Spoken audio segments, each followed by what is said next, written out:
Gaano katagal ka willing maghintay para sa taong mahal mo?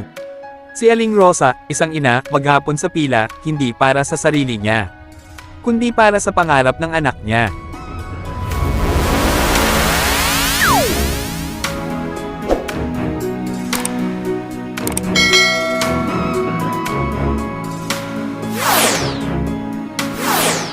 Mag-aalas 5 pa lang ng umaga, pero naroon na si Aling Rosa. Hawak ang lumang bag, suot ang kupas na sandong may bahid ng pawis. Mahaba na agad ang pila, pero mas mahaba ang pasensya niya. Hindi naman niya hilig ang pumila, pero araw-araw niya itong ginagawa. Bakit? Para sa scholarship na ina-applyan ng anak niya.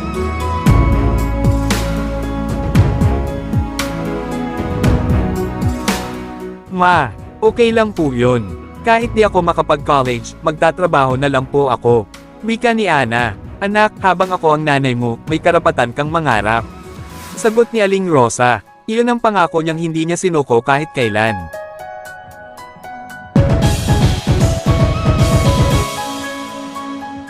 Tinanong siya ng kasama sa pila na babae, "Nay, bakit po kayo araw-araw nandito? Hindi ba kayo napapagod?" Sumagot si Aling Rosa, "Napapagod po, oo. Pero ang pag-asa, hindi."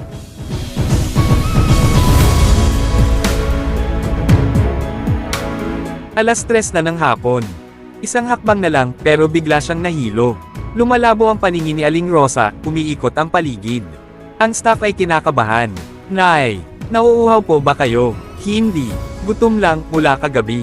Sagot ng mahinang boses ni Aling Rosa. Hindi pa pala siya kumakain.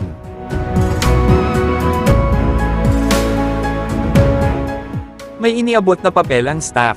"Nay, approved na po ang scholarship ng anak ninyo." Hindi na napigilan ni Aling Rosa ang luha niya. "Salamat. Pangarap niya yan, regalo ko sa kanya." Wika ni Aling Rosa.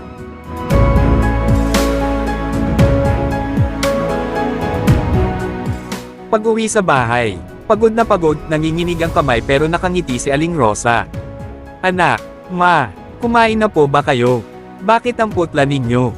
Iniabot ni Aling Rosa ang papel kay Ana. "Ma, pasado ako. Ma, para sa akin ba ito?"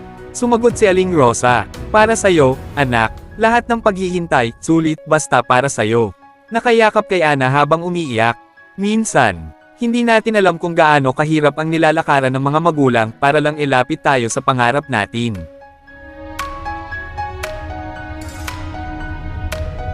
Kaibigan, kung may nanay kang nagsakripisyo ng tahimik, mahalin mo.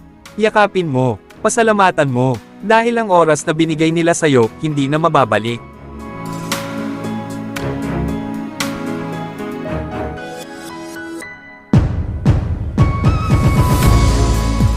Maraming kwento sa mundo, pero ang sakripisyo ng isang ina, hinding-hindi nauubos.